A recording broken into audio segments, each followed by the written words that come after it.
Welcome. First of all, welcome. This is Unsolicited Perspectives. I'm Bruce Anthony, your host, ready to dive into critical issues and events that are shaping the world. Join the conversation by following us on wherever you get your audio podcasts. Subscribe to our YouTube page for our video version of our podcast. Write, review, like, comment, share. Share with your friends, family, hell, even your enemies. On today's episode, I'll be interviewing Mr. J. He's an interpersonal relationship coach and betrayal trauma practitioner, and we're going to be talking about navigating personal growth, unpacking childhood, self-worth, and motivation. But that's enough for this. Let's get to the show.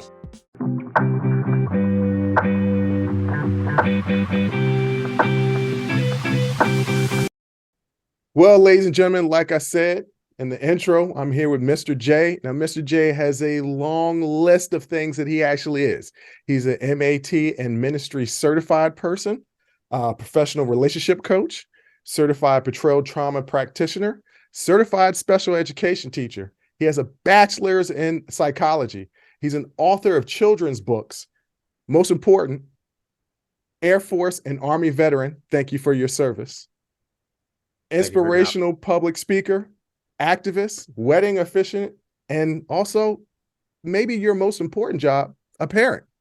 Mr. J, welcome to the show. Thank you. I appreciate that.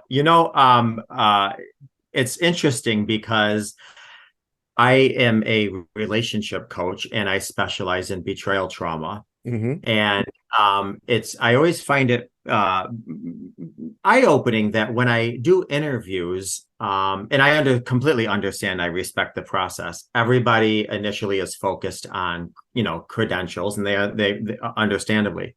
However, when I'm working with clients, and I've worked with thousands, not one of them ever asked me, where did you go to school? Nothing. All they want to know is, can you help me? Mm-hmm. Can you relate? So, everything you just named off is true and accurate, and I have that and more. But I'll tell you, the most important credential I have is a PhD from the School of Hard Knocks. There you go. And that's what makes me the professional I am. Okay. Well, Jay-Z said it best. It's the hard knock life. That's right.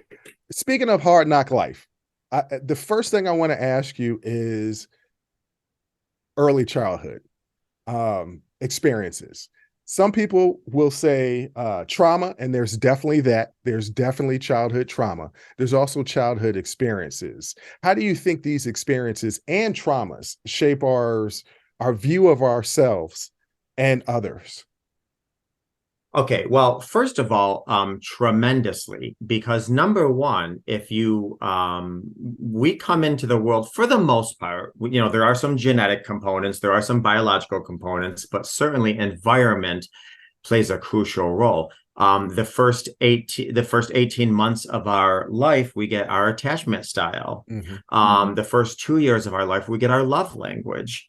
Mm-hmm. Before the age of 4, we really don't have memory per se, because our hippocampus, which is in charge of recording location and time and memories, isn't necessarily formed. Now, if you have trauma before the age of 4, you have bodily trauma, but you don't have verbal trauma. And this is why sometimes when you get to be an adult, and if you've had trauma before the age of when your hippocampus forms, around say 3.5, 4, you could your body could respond to a certain traumatic stimuli, but you have no words for why you're responding that way because you were pre-verbal when the trauma happened.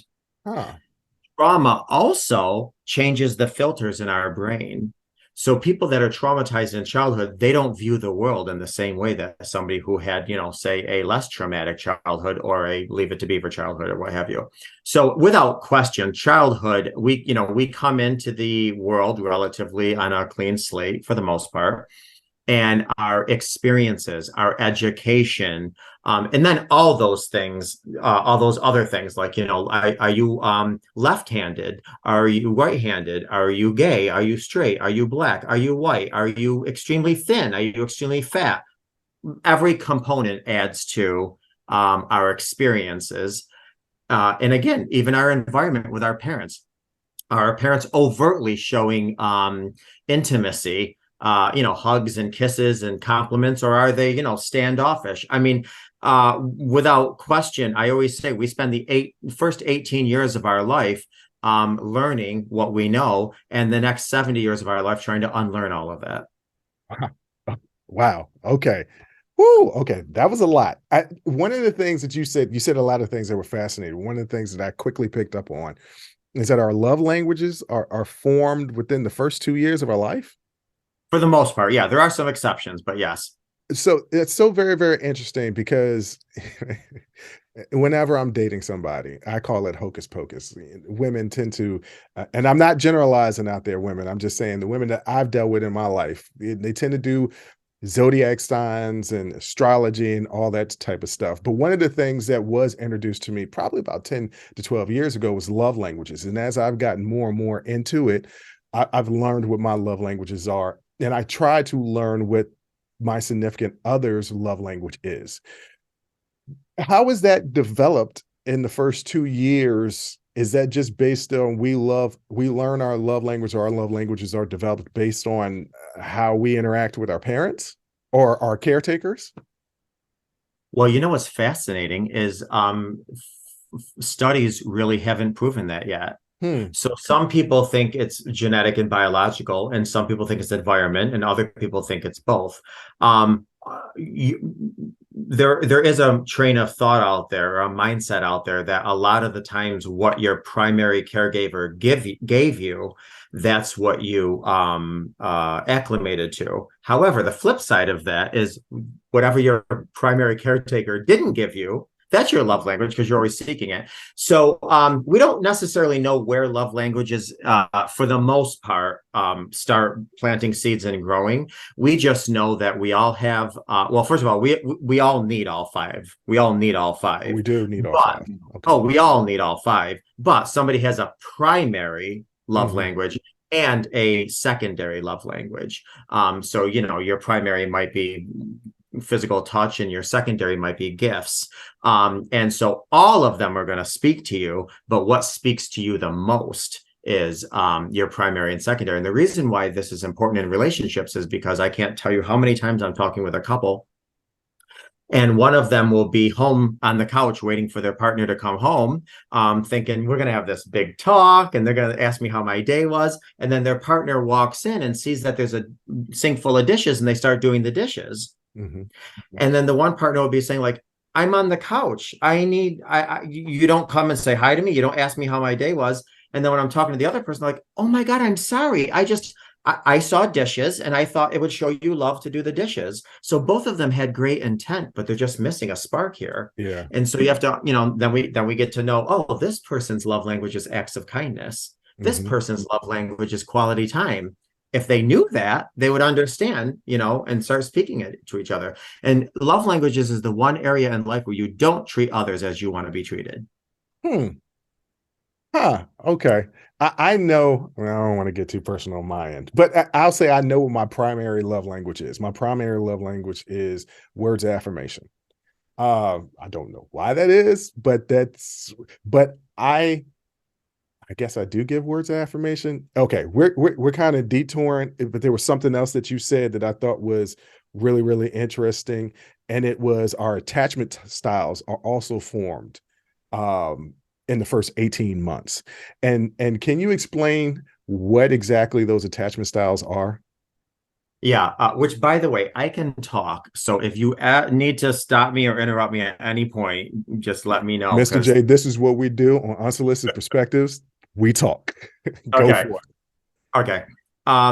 So oftentimes it is said we get our attachment style by our environment. So for instance, if we feel very, very safe in our childhood, we often will express our attachment style in the form of what's called a secure attachment. If we have one parent that is flippy floppy on their needs and meeting your needs and all that, you may have a what's called a fearful avoidant, or an avoidant attachment. There's other attachments, which is anxious. If you're around people that are anxious a lot, you will get an anxious attachment. And The thing with attachment styles and love languages, and actually there's actually a forgiveness language as well. There's a forgiveness quiz out there because, just very briefly, everybody apologizes differently. Mm-hmm. Everybody apologizes differently. So you can talk to 10 people and say, how do you apologize? Or how do you want to be apologized to? One person will say, I need that note. I need that letter. Mm. Another person will be like, sometimes my partner, my spouse will just kind of, poke me and tickle me and give me those puppy. That's how I know they're apologizing. The next person might come in with flowers and ice cream and say, I love you, you're beautiful, or what have you. And everybody apologizes differently. Mm-hmm. And what's interesting about attachment styles and love languages and forgiving languages and all these things is that they're small, but they can really make or break your relationships. If you're Mm. somebody that needs a letter, and you might even say, you know what, it's not just the letter. I need to hear regret. I need to hear remorse. I need to hear what you're doing. We all have different needs. And if you don't know what you need, there's no way your spouse is going to be a psychic and pick up on that. And your Exactly. relationship is doomed to begin with. And this is why, and sorry to get off on a tangent. This is why the other thing too is we all have different emotional gas tanks, right? Mm. So for instance, you might say, I needed this from my mother, or I needed this from my father, or I needed this from my partner. And I'll talk to your mother, your father, your partner, and they'll be like, I don't understand what they need because I bleed and sweat giving them everything. And I'll be like, well, here's the deal. Their emotional capacity for that tank is probably 10 gallons. Yours is 2. You're pouring all of your gas into them, but that could barely start their emotional car because they have a 10-gallon capacity. You only Mm-hmm. have a 2. So all these little things that we just really, it would benefit us to know so we can share that with people around us, not just our significant others, our friends, our family, our parents, our coworkers, our children, who all Mm-hmm. have love languages, attachment styles, languages too, so we can better connect with them. Wow. Okay. And so, all right. We're going all over the place here. Let Sorry. me try. No, that's okay. That's okay. This is good. Let me try and get the train back on the track here. So our childhood really forms all these things. Mm-hmm. I know for myself, I didn't discover this stuff. Everything that you're talking about with the attachment styles, with the love languages, with the forgiveness, because I know I read something years ago. I guess it's 5 stages where it's like acknowledgement, remorse, forgiveness, and it's just like, look, I'm sorry, I was wrong. I'm saying I'm sorry. Please forgive me. Is there something I could do? That's the way I apologize to people.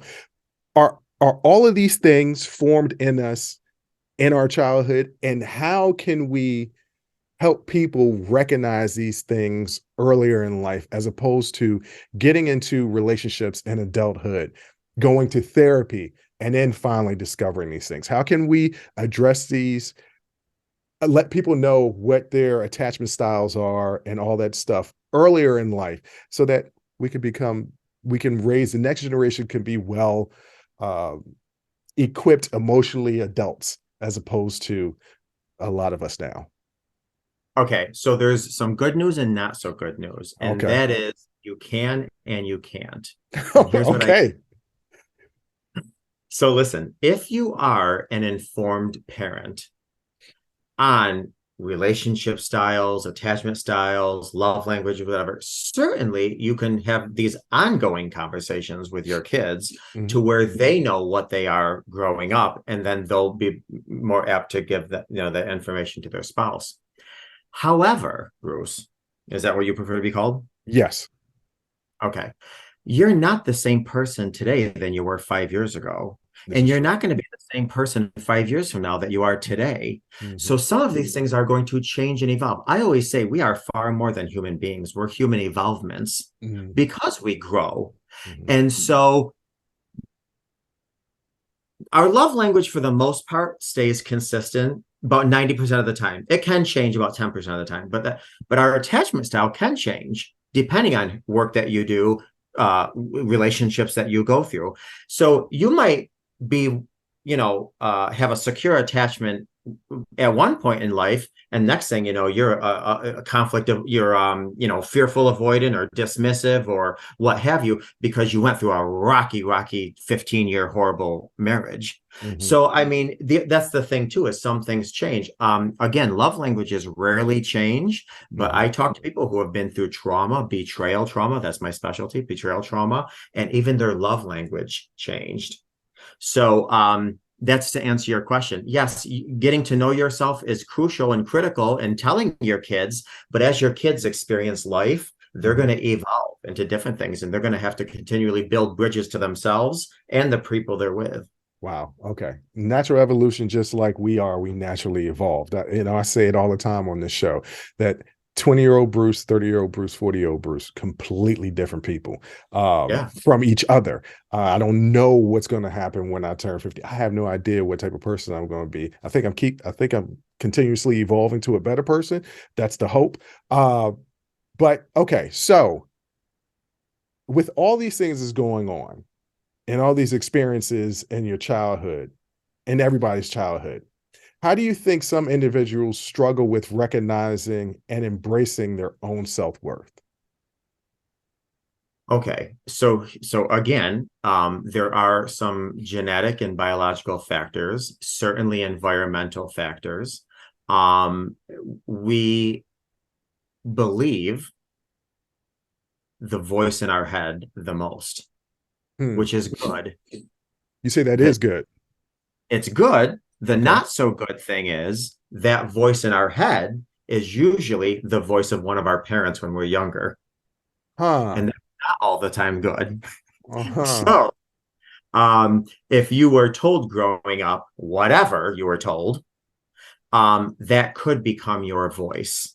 Hmm. So you have to be very careful with your internal dialogue. You have to be very careful with your narrative, because when somebody says something, it'll hit 50% of the time. When you repeat that, it'll hit 100% of the time, which is why I say other people give us pain, we give ourselves suffering.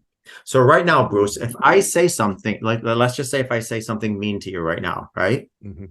Okay, you know what? It might bother you 50%, maybe less, maybe more, about 50%. I gave you pain. But if you choose to spend the next few days, few weeks, few months, I can't believe he called me that. I can't believe it. He looked at me disrespectfully. I can't believe you're playing that and playing that and playing that and playing that and playing that. Basically, what you're doing is a venomous snake bit you, Hmm. and you're picking up that snake and you're injecting the fangs into your arm 1,000 times. And then eventually that could become, and especially when we're younger with our primary attachments raising us, that becomes our narrative. And you got to challenge that stuff if it's unhealthy. So, sorry, I'm going to go ahead and And then, pause there. how do you challenge that? How do you Okay. challenge that? How do I guess as a child, it would be a little difficult to try and challenge that, but maybe in your teenage years, you have a little bit more self-awareness.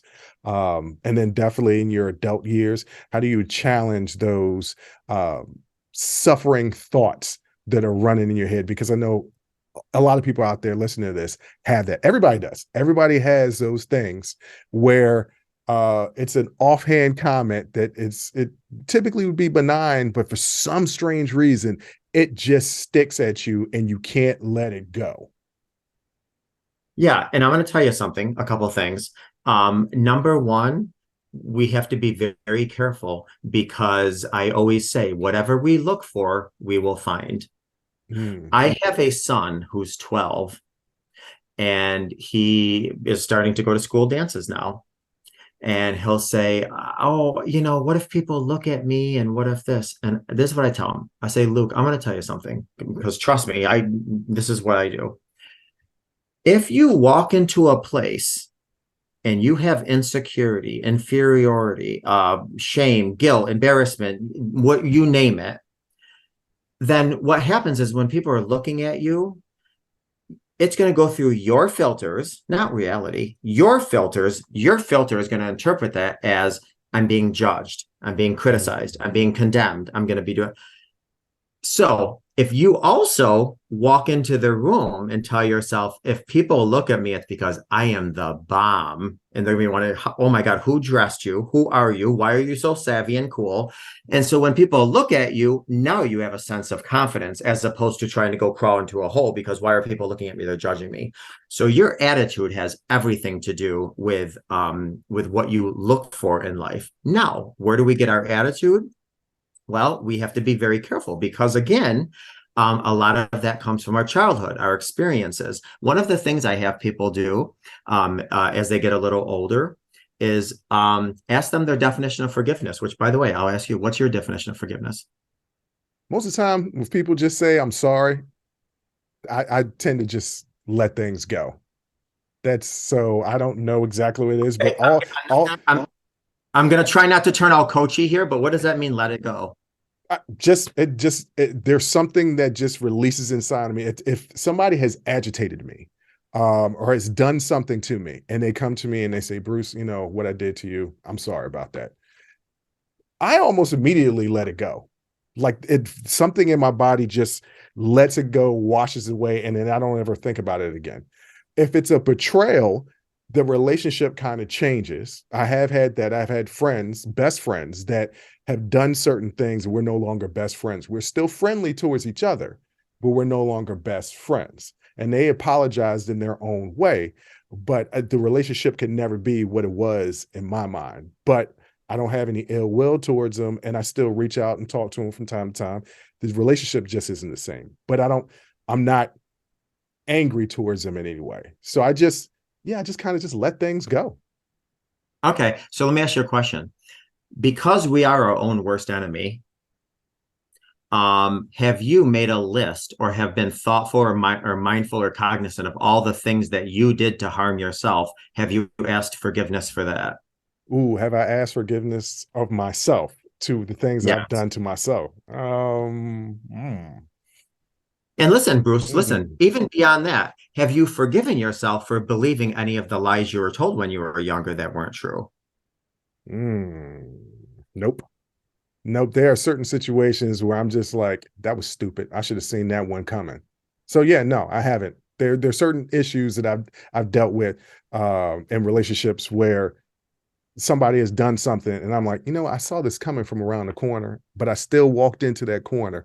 That's my own Yeah. fault. So yeah, I Well, let guess me there's just Yeah, I just want to say that's called betrayal blindness, which we can get into if you have an interest. But let me just say this. Like, for instance, a lot of times kids are raised, listen, we're all broken people. We're all tall children. We're all, oftentimes our wounds are in the driver's seat of our Mhm. car. But a lot of times things are said to kids, um, you're stupid, or why would you do that? Or you can't do this, and you can't sing, and you can't act, and you can't dance, and whatever. And so, what you have to do as an adult is now work with yourself to say, I forgive myself for believing the lies that were told to me. Hmm. Not just the hurt that we caused ourselves, but the Mhm. lies that once were told to us that now became our internal narrative. Woo. Woo, okay, Mr. J, dropping knowledge. I hope everybody out there is listening. This isn't just about me; it's about everybody else. But I hope everybody is out there listening. That there is self work, and I've done therapy, but that's also something that I guess I have a problem with is forgiving myself for things that were done to me that I didn't acknowledge or okay. Huh. And that's all a part of shaping our self-confidence and how we not only view ourselves, but Yes, how we perceive others viewing us. without question, because self forgiveness leads to self confidence. Self confidence leads to boundaries. Boundaries leads to happy and healthy relationships. So they really all go hand in hand. Oh, this is interesting. All right. So I was reading something a couple of weeks ago, and it was how to tell the difference between somebody who is on the spectrum of narcissism and somebody who's actually has NPD, narcissistic personality disorder. For those people who are, let's say, on the spectrum of narcissism, because all of us are on the spectrum. For those people that have a really self-absorbed way of looking at things. Do they have those type of issues of forgiving themselves, or do they even see that at all? Um, it depends on where in the spectrum. Hmm. But usually, people that have narcissistic tendencies or NPD or are a narcissist, their internal narrative is so skewed. I don't necessarily, narcissism is one of the hardest things to heal and address, Mm. um, uh, because it was really formed as a coping mechanism in your Hmm. childhood. So you'd really have to, and I'm going to try to just use an analogy. You'd really have to be completely comfortable. It's like this, to be able for a narcissist to really change themselves. It's like if I were to ask you right now, Bruce, you're going to sing at halftime at the Super Bowl, but you're going to be completely nude. Do you know how uncomfortable you'd be? Well, maybe you wouldn't. I don't know. Yeah, I'm pretty Okay, secure. the I average work out. person, Yeah. the average person be like billions of people watching me. I can't even sing, let alone Hmm. be. No, no, no, no, I'm not even thinking about that. That's how difficult it is for a narcissist to address their narcissism. Wow. Okay. And that's really developed in their childhood, and that's coping mechanisms. Is that because they were shown not enough love or too much love, or combination of So both? yeah, so here's the deal. A lot of it depends on the genetic makeup, the biological genetic makeup, the environmental things, but a lot of times, not always, but a lot of times, the love a primary caretaker gives someone who eventually takes on some narcissistic traits are positive input because of things you've done, not who you are. Hmm. So, oh, you got an A on your report card. Wow, that's great. And anything less than that, you're insignificant. Hmm. There's things like that. There's also times where you come from environments where you must lie because if the truth is told, you'll get the consequence is so vastly absurd rather than the harm that was done. So you learn to lie, and then you start learning how to lie to yourself, Hmm. and you start turning a lot of these feelings inward. Narcissism is very exhausting, even for the narcissist. And I'm going to tell you something. Whether you're a narcissist or whether you have childhood trauma, one of the things that I tell people all the time, and we hear this all the time in this society, well, that's just who I am. It's just who I am. And so many times I'm like, ooh, man, if I could work with you. Because I'm going to tell you something. When we're younger and we're living in certain environments, we have to wear certain safety costumes. We have to put on certain safety uniforms, Hmm. whether that's to please our parents, whether that's whatever it is. We put on these outfits that keep us safe. Well, what happens is as we grow and we don't deal with those to start taking them off, they are on us for so long, they start to morph into our personality. And Hmm. that's when you hear people say, well, that's just who I am. And no, it's not just who you are. It's who you've become because you failed not to heal your wounds. Hmm. So now peeling that off of you is almost going to be like peeling your own skin off. It's not going to be easy, Wow. but it's necessary. Hey there, podcast listeners. It's Bruce Anthony here, and welcome to another episode of Unsolicited Perspectives. Today, I want to talk to you about something that's been on my mind lately: the importance of staying hydrated and taking care of ourselves. Whether it's prioritizing our health and wellness, or gearing up for festival seasons, or just gearing up for whatever season or time of year, there's one brand that's been my go-to for all things hydration: Liquid IV. Speaking of health and wellness, let's dive into how Liquid IV can fuel your well-being. Imagine starting your day off right, feeling refreshed and energized. Liquid IV Hydration Multiplier is the missing piece in your daily routine. With just one stick, you get 5 essential vitamins and 2 times faster hydration than water alone. It's perfect for those early mornings, pre-workout boosts, moments when you're just feeling run down, or even after a late night or long flights. I absolutely love how convenient Liquid IV is. The packaging makes it easy to bring with me wherever I go. And let me tell you, it's become vital daily part of my routine. The flavors, let me tell you something, they're incredible. From refreshing sea berry and strawberry lemonade to classics like lemon lime and watermelon, there's a flavor for every preference. It's like a burst of hydration with a hint of deliciousness. Picture this. One stick of Liquid IV mixed in 16 ounces of water, hydrating you 2 times faster and more efficient than water alone. And with 12 mouth-watering flavors, you'll never get bored with your hydration routine. Plus, Liquid IV is packed with 5 essential vitamins: B3, B5, B6, B12, and of course, vitamin C. It's also made with premium ingredients, non-GMO, free of gluten, dairy, and soy. This is hydration at its finest. But it doesn't stop there. Liquid IV believes that access to clean and abundant water is the foundation of a healthier world. That's why they partner with leading organizations, finding innovative solutions to help communities protect both their water and their futures.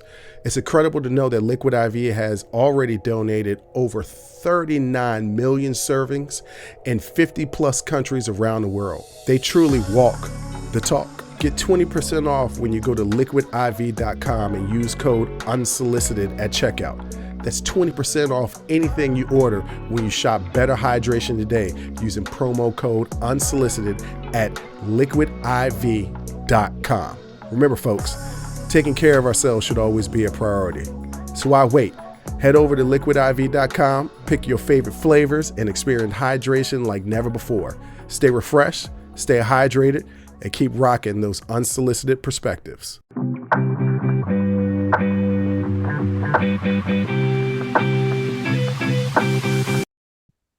Society now is a little bit different than when I was growing up in the 80s and 90s, right? When we did something, went around the school and it was pretty much gone until the next thing happened. But the way society works now, we have cameras and videos and things of that nature that capture everything. And it kind of lives on. Whatever your embarrassment is, whatever your accomplishment is, good or bad, lives on. In your opinion, how does society contribute to challenge an individual's sense of self-worth? Well, listen, one of the dangers, and I'm sure you've heard this 1,000 times, is social media.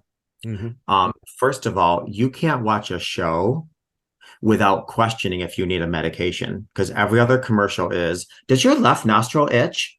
Be on this. It's like, no matter, do you have shaking leg syndrome? Do you feel down sometimes? Bruce, who doesn't feel down sometimes? Mm-hmm. I mean, and listen, I am not anti-medication. God made doctors for a reason. I mean, He doesn't want them to starve. So if you need to be on a medication, me on a medication, do what you got to do.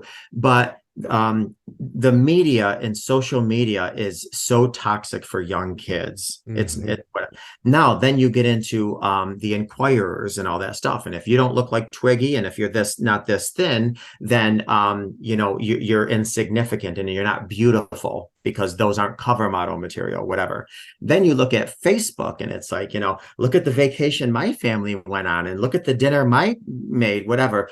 And 90% of all social media is bullcrap. I say all the time, the reality of people's lives is what happens in between the pictures that are taken. Because I have a family of 4. As a matter of fact, what's today? Tomorrow's my 21st anniversary. Okay. Congratulations. Thank you. So I've been married 21 years. I got young kids. We travel a lot. We travel international a lot, locally. I do, whatever. And of course, I'm going to post my pictures of my kids laughing at Disney. I'm not going to post the pictures of my kids giving me a hard time at the airport and they don't want to, sit up straight or stop making noise. I'm not going to post those pictures. Nobody is. So what happens is that adults, for the most part, not all of them, adults can look at that, picture and say, yeah, okay, sure, I'll half buy it. When you're a teen and you got your teenage acne and peer pressure going on, and you don't have the filters in your brain to make things out, and you're comparing your life to everything around you, depression sets in easily. And then when you're depressed and you see a commercial, are you depressed? Next thing you know, okay, now you start cutting yourself. I mean, this social media is horrible for kids. It just really is. And every parent says, I'm not going to let my kids use technology. I'm not going to until a certain age. And what happens, and I'm guilty of this as well, life gets busy and you start using technology as a babysitter. Yes. And you don't know what your kids are asking on Google. And all it takes is one search on Google. And next thing you know, there's a pair of breasts hanging out. And now you got pre-exposure to your kids. And I'll tell you another thing too. There was a study not too long ago. And I know this is a whole nother topic we don't have to get into. The average 9, 10, and 11-year-old watches more porn in 1 month than our grandfathers did all of their life. Well, yeah, because I don't think porn was my grandfather. I don't think that he had porn. But yeah, no, I was talking Well, because to you had to go to the store, go way right. in the back to those things that were covered up, come in and then they were just penciled things. And they were adults at this time. So they had the adult mentality. When you have kids and their prefrontal cortex isn't even developed yet, and you give them a pre-exposure to sex and an overexposure to sex, that's why we have a huge breakout of sexual addiction among young people, not Mm-hmm, to mention what's called PIDE, which is porn-induced erectile dysfunction, which mm-hmm. about 40% of all 20-year-olds now have. It's staggering. Yeah, I interviewed a porn addiction coach, and he gave me those raw numbers, and I was like, wow. Because I mean, I hit my college years at when the internet was really exploding, right?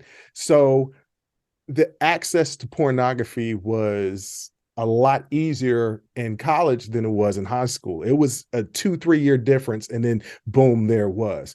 But I was at that point where I was in my adult life, so rather have the real thing than watching a movie. But these kids are exposed to it at such a young age that it has to absolutely mess them up. It Okay, does. so you brought up something that was interesting, and parents and social media and technology. One of my clients has a 2-year-old and is already proficient with an iPad. I think that's good and bad. They'll be smarter, but there is a possibility they get exposed to things that they weren't supposed to. I know this is a tangent, but what advice would you give to parents when dealing with technology and their kids? What is the right age to introduce your kids to technology, no matter what parental controls that you put on whatever products, iPads, phones that you have in your house? Kids are still kids. They have friends. They're going to be exposed to these type of things. So what would be the advice to technology and talks to like sex and things of that nature? I know this is a tangent, but I'm curious since you brought that up. Yeah. Number one, I always say as a parent, I'm not going to be my child's only example. So I have to be their best example. Mm, And so, I don't allow any technology at the dinner table, me included. If we're having dinner and my phone rings, I don't get up and get it. I want my family to know we're present, we're important. mhm, Also, if my kids have their little technologies that have their educational games on them. mhm. And now I'm not one of those parents where everything's little Einstein. I'm not like that at all. What I'll say is if you do an hour of this, you're allowed 20 minutes on, Google. We have a Google, which you can ask it to anything. Mhm. Because I do know that I can watch them like a hawk when they're at my house, but when they go to their friend's house, their friends are going to have phone. My kids don't have phones. Their Mhm. friends are going to have phones, and I don't know if there's any parental controls on them. Right. So I want my kids to internally say, this isn't healthy for me to watch. This isn't good, and I'm not going to. We talk a lot about peer pressure, things like that, but really being a good example of not watching too much technology, and also talking to your kids about how manipulated they can be with technology. Like even movies, like when I talk to my young daughter, like, do you see how that Marvel character just jumped over a building? You do, like, that's all camp cinematography and all this other stuff. People post pictures all the time. As a matter of fact, I don't know if you've seen any of these memes. This one lady's sitting there and she's got like huge busts, like, with cleavage, whatever. Mhm. And if you pull the camera back, her knees are up. So it's her knees. It's not this is what I mean. Like you would never know that because it looked authentic as all get out. And then here's another guy that's there, and he's looking out a plane window, and he's like, I'm on my way to Africa or having fun, whatever. And you pull the camera back, and it's a toilet seat, but up close it looks like a plane window. So it's like so many people can be manipulated by social media, and Lord knows I don't even have to talk about these dating apps. I mean, thank the Lord I'm not in the dating realm, and hopefully I never will be again. But those are how many times, like, do you see some princess or prince online, then you meet them in their Yoda? It's like, whoa, what happened to the person in the picture? So I mean, yeah, it could be misleading and dangerous. Okay, so back to self-confidence. Gotcha. What roles does self-confidence play in navigating challenges and setbacks? So for those people that are, so narcissists might not have challenges and setbacks because they think so highly of themselves.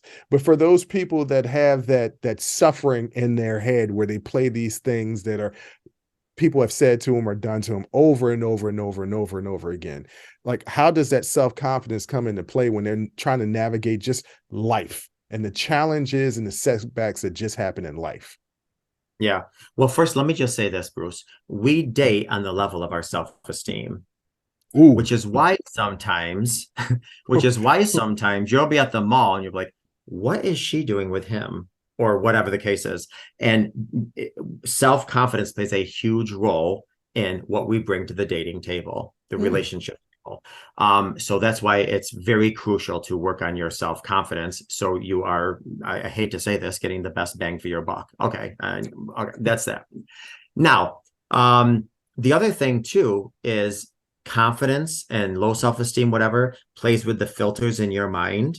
And oftentimes, if you don't have a decent, and I'm not saying excellent, a decent self-confidence, what you'll also do is you'll engage in self-sabotaging behavior.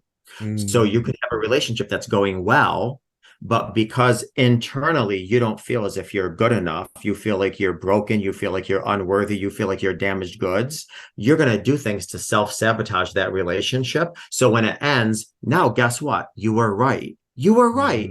I have a self-fulfilling prophecy. Relationships don't work out. See, I'm right. Well, you don't have a self-fulfilling prophecy. You have self-sabotaging behavior. That's what it is. And that can change, right? Just like you said your love languages pretty much don't, but your attachment styles change throughout the course of your life, what happens to you. These type of things, as far as your confidence, self-esteem, also changes based on the interactions that you have in life. Well, they're based on many, many things. I mean, if right now, God forbid, you go to the hospital and you're diagnosed with something severe, that's going to also play a role in, some of your self-confidence, whatever. If all of a sudden next year you look back and you put on 100 pounds, that's going to affect your self-esteem, whatever. If you have, 2 or 3 relationships that just battered and bruised you, that's going to affect your self-esteem. So yeah, I mean, I'll tell you something. What's really rough is that life can really hand us some pretty challenging cards, and it can really jade us in a lot of ways. And that's why oftentimes dating as we get older could be so challenging, because we come into the dating relationship already so jaded from previous hurts. It's going to take extra work and extra energy to climb that dating mountain.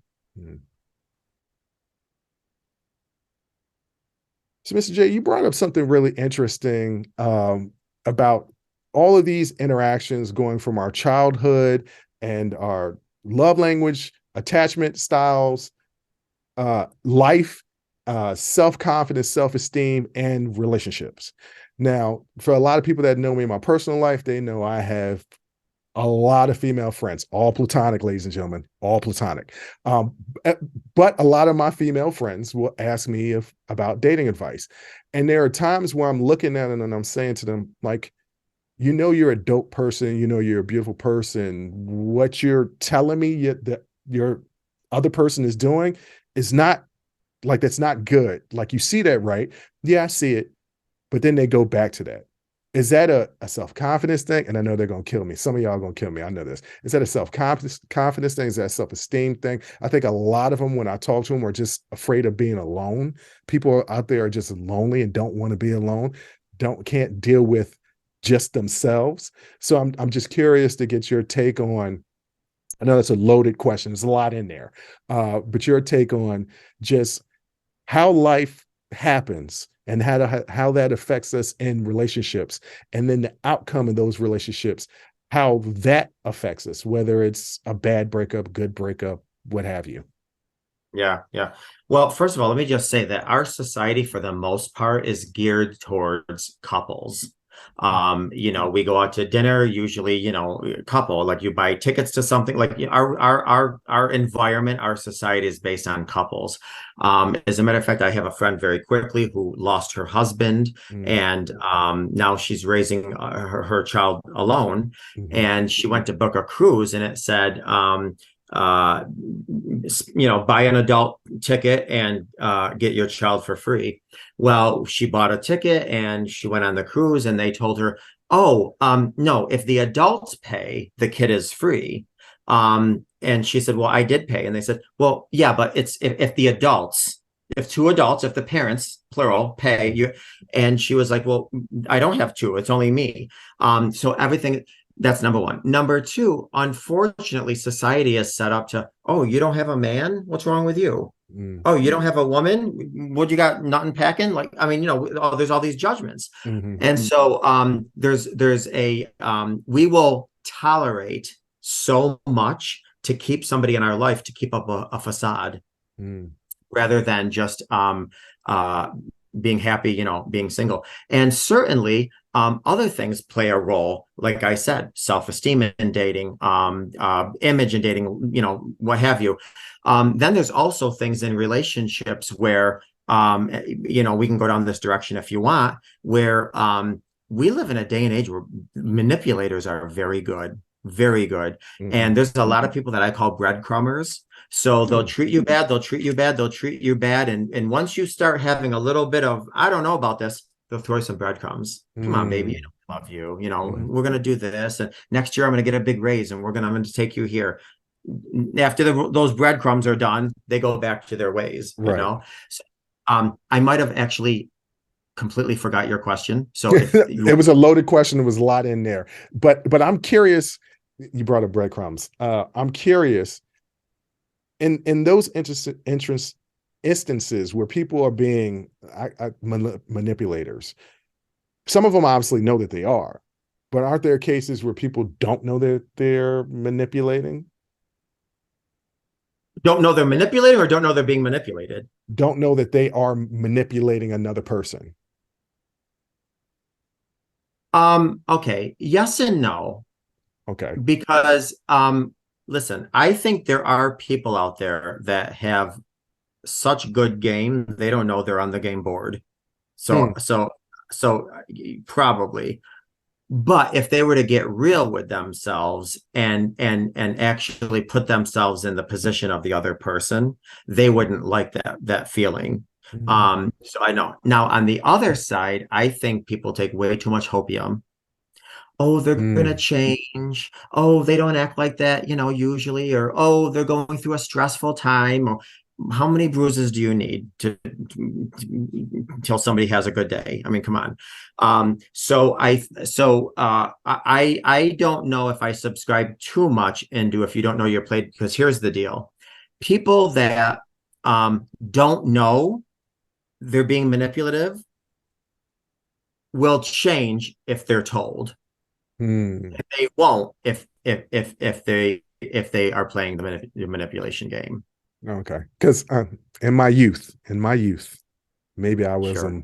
a manipulator. But I remember this exact instance where somebody called me out on my behavior, and I did change, but I actually cared about them. Any other time after that, that's what it basically comes down to. If I care about them, then yes, I tend not to manipulate anymore because I'm older. I'm talking about years ago, ladies and gentlemen, years ago, like 20 years ago. That's who I was. I'm not that anymore. So that's the reason why I was asking the question, because there were some times where I didn't know. I would just set in my certain ways. So they would want to go out. I don't feel like going out. I want to sit in here and play video games. Let's order some food and hang out. I didn't know in my heart of hearts that I was manipulating the situation to have them conform to what I wanted to do. I was just thinking like, well, this is cool, right? Every time we do this, we have fun. Why do we need to go out? So that's the reason why I brought that up. Well, why would you say that's manipulation as opposed to immaturity? Okay, yeah, I'll take that one. I'll take that one. Immaturity is easier to deal with than manipulation. Manipulation is kind of evil. I Immaturity mean, is manipulation is, oh, you want to go out? I have a stomach ache, or I ran out of gas and I don't have money to go anywhere. That's manipulation, but I'd rather just stay home.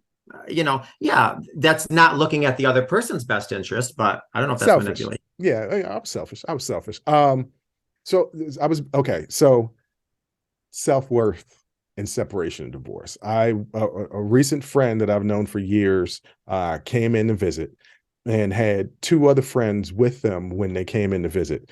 All three of these people either just finished their divorce or in the process of finishing their divorce.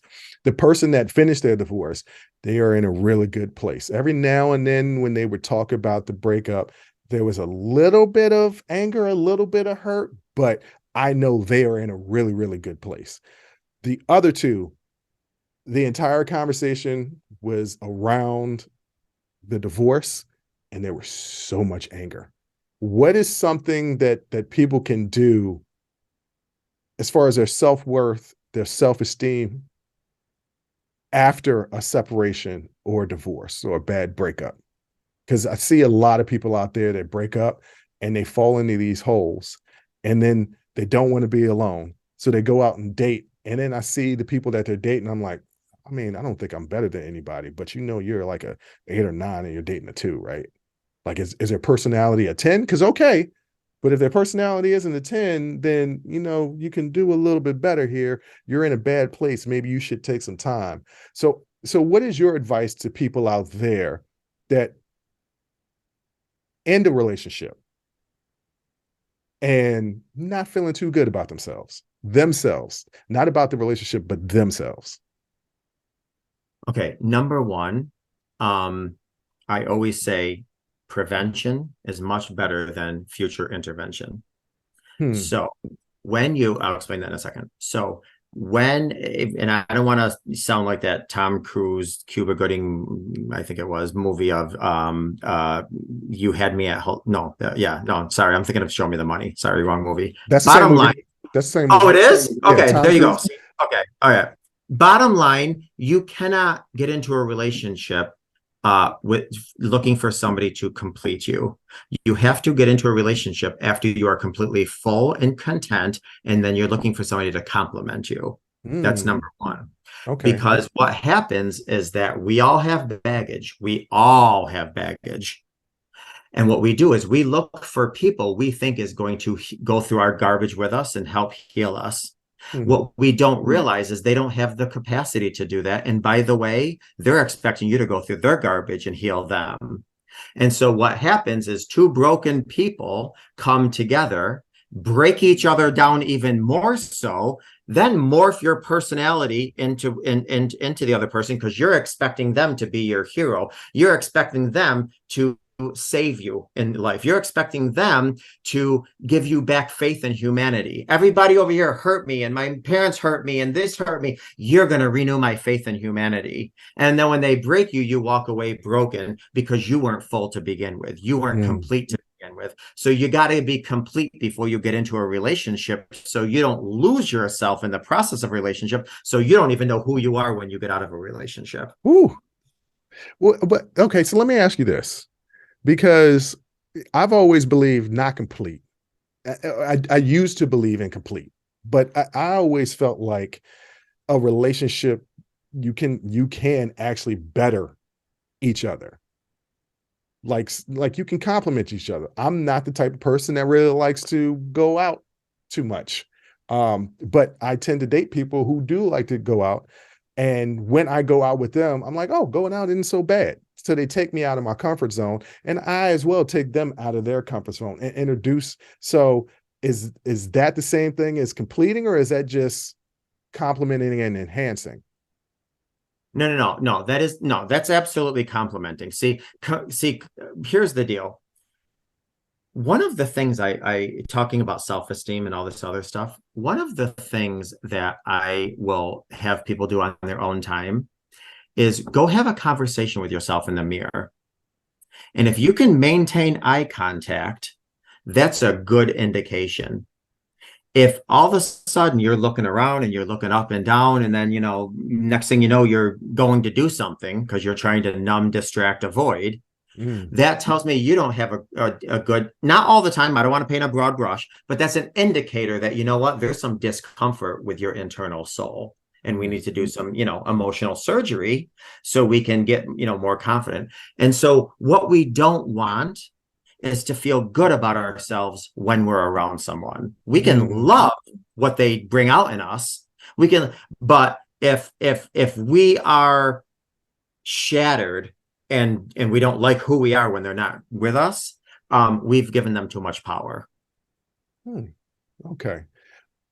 How can people recognize, because I see it so often with my friends, and I'm not throwing you guys under the bus, I'm not naming names, but how can people recognize when they are lonely and they're just searching for somebody to fill that void, as opposed to they're actually ready to start dating?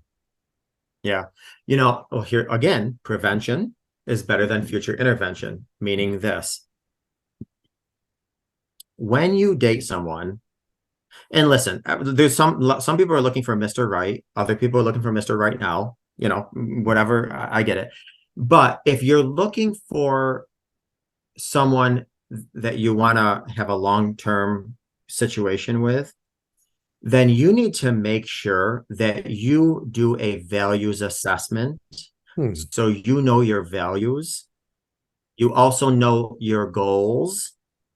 You know your boundaries. You know your non-negotiables. And somebody's willing to work with you on all of those and help you grow, and vice versa. Because, listen, looks are going to change. I mean, I don't know what rating your show has, so I'll be G, but boobs don't stay up all the time, and erections aren't at 90%, as we get older. So things are going to flop and fall. And what we rely on are those virtues. There's goals, that could even be spiritual. If there's two people that come together that have a very strong faith, wonderful. You have something to come back to during an argument. What's my value? What is to have a strong relationship spiritually? Well, I do too. Well, because of that, I'm going to, go apologize first. I'm going to go, blah, blah, blah. So having core values, having goals in life, and constantly working towards them is, Bruce, I am so sorry. Go back to your question, because I swear my ADHD is kicking in now. Mine too. When I go back and edit this interview, I'm going to be like, well, we were all over the place. How can people recognize when they Yeah. One of the things I just want to say too is when you get out of a relationship, you have to do a self-assessment. Okay, why did I get into the relationship? Why did I stay as long as I did in the relationship? Why did I ignore certain red flags of the relationship? Do I want to work on forgiving them for any negativity they gave me? Do I want to work on myself for forgiving the boundaries that I let, cross, whatever. And once you do an assessment, then you can really say, okay, I'm coming out of this learning something. Because I always say, if you go through something and you don't learn from it, you pay a fee. If you go through something and you learn from it, you pay tuition. So you can get out of a relationship as long as you pay tuition. Hey, not all is lost. Right. You take that into the next relationship, but you have to continuously do a self-assessment. Same thing with boundaries. I often say, because people are like, how do you make boundaries? How you make boundaries is you do a values assessment. What's important to you? What is important to you? And like, for instance, what's something that's important to me is people being on time. That's being on time. So that's a boundary of mine. That's a boundary of mine. I like people to be on time. So that's a boundary of mine because it's important to me. If I'm going to meet somebody at lunch at 2:30, please don't come at 2:50 and say, oh, my shirt was in the dryer. I mean, come on. And if you're going to do that, call me and give me a heads up. I mean, I'm not a Exactly. stickler. For those that are watching the video feed, when I rolled my eyes, is because we got started on this interview late, and it was because of me. So I was like, "Yeah, okay, that's your main thing." We got started late, but go ahead and finish No, your well, thought. actually, no, it was, I'll blame it on the platform. It wasn't you. Yeah, it was technical I, difficulties. Okay. Yeah. So yeah. So knowing your boundaries, so when you get into a relationship, you're already not setting yourself up for failure, to prevent, some type of breakup down the road, although it's going to happen. But I'll tell you something. This is why I tell people all the time, I don't necessarily subscribe to we just grew apart. I don't subscribe to that because here's the deal. No duh. Everybody's evolving. Everybody's different every couple of years, every couple of months, every couple of decades. Everybody, you just failed to put in the work to continually build bridges to your spouse. Mm, That's why. So, listen, let me be very clear with you. I'm a wedding officiant. I marry all kinds of young people, well, and old people too, whatever. You're gonna grow apart. That's no big secret. You're gonna grow apart. Your job, one of them, now that you're married, is to continuously communicate and build bridges to each other so you don't grow apart. Because life's going to take you apart. hmm Yeah. So Wow. prevention. That's I don't think there's any way to do a better dismount to this entire episode than that, because that was absolutely perfect. Mr. J, was there anything that you wanted to add to everything that you said today, just to the people out there before we end this interview, to just, I don't know if it's make check in with yourself, or because we've been saying all of that today, like check in with yourself, ask yourself important questions. I just learned, you just taught me something. Have a conversation, sit in the mirror, look at yourself and have a conversation and ask yourself questions and pay attention to, are you focused, are you making eye contact, or are you looking all around? That was really good. Do you have anything else to add to the people out there to let them know how they can improve themselves? Okay, if you want to improve yourselves, one of the things that I recommend all of my clients do. Now, again, I specialize in betrayal trauma, but Hmm. I would suggest this to anyone. Sit down and write a letter to your younger self. I Ooh. don't care if you are a zillionaire's child that had the best childhood. You still might have been bullied on the playground. You still might have been called some type of name, what have you. So, what I want you to do is go back to a time when you were younger, and it could be an age, let's just say 7.5, could be an age, or it could be a window, say from 12 to 16, where Mhm. you had a pretty difficult time or a moment or an incident or a situation that really you think about now because it bothered you. And I want you, from the person you are today, write a letter to that younger child. And basically, Bruce, I'll use you for an example. Hey, baby Bruce, just want to let you know, I see you. I got you. I understand all the times you ran in the bedroom and covered your ears with a pillow because your parents were arguing and you felt that, you were unsafe. Um, I want to tell you, I didn't have a voice for you then. I didn't have a voice for you. I didn't have the resilience. I didn't have the support. And I know what you're going through because I was you. But I'm going to tell you what, I got your back now. I didn't have a voice then, but I got a voice now, and I'll never let you feel that way again. You and I are going to do this thing called life, and we're going to rock healing. So write yourself a younger letter, your younger self a letter, and talk about how you are going to take that young inner child and you are going to protect it. You're going to Mm. make it safe.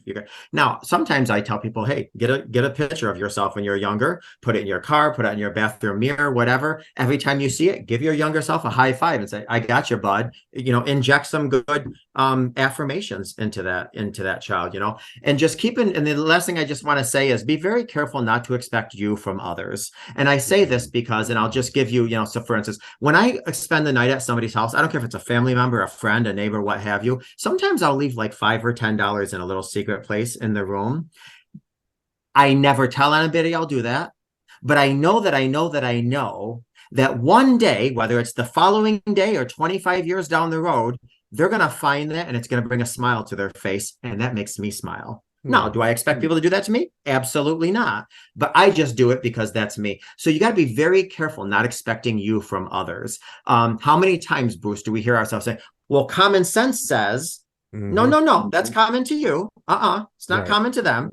So yeah, we got to be very careful shoulding on other people. Nobody should do anything. We should just not expect others and what we expect of ourselves. Wow. I'll end there, but I got a ton. Yeah, that was perfect. Mr. J, I want to thank you once again for coming on the show.